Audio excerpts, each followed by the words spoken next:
आप देख रहे हैं जमाजम 1, 2, 3।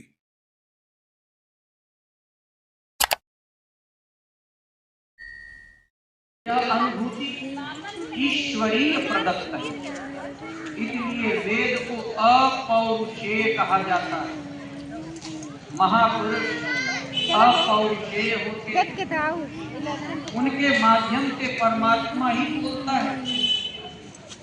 वह परमात्मा के संदेश प्रसारक हो जाते हैं, ट्रांसमीटर हो जाते हैं। केवल शब्द ज्ञान के आधार पर उनकी वाणी में निहित यथार्थ को परखा नहीं जा सकता। उन्हें वही जान पाता है जिसने क्रियात्मक पथ से चलकर इस अपौरुषेय स्थिति को पाया हो, जिसका अहम परमात्मा में विलीन हो चुका। आज में प्रचलित वेद भारत का ऐतिहासिक एवं सांस्कृतिक गौरव आता है, जिसमें लगभग 80% कर्मकांड है, 14% उपासना है और केवल 4% ज्ञान के मंत्र हैं। पुस्तक के रूप में उपलब्ध इन्हीं वेदों को सनातन धर्म का शास्त्र कहा जाता है, यानी ऋग्वेद, यजुर्वेद, सामवेद, अथर्ववेद। वास्तव में ये प्राप्ति वाले आपकी वाणी का संकलन है।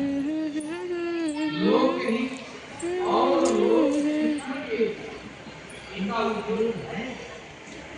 उनकी वाणी का सहारा लेकर लोग एक परमात्मा में श्रद्धा करते हैं और आगे की साधना में प्रवृत्त होते हैं। उन महापुरुषों का निर्देश था कि उनसे बैठते बोलते मेहरबानी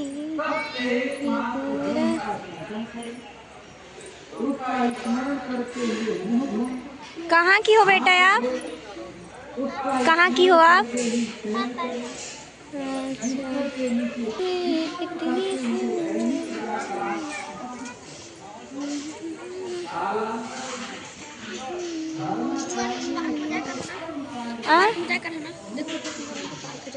चल दिखे चल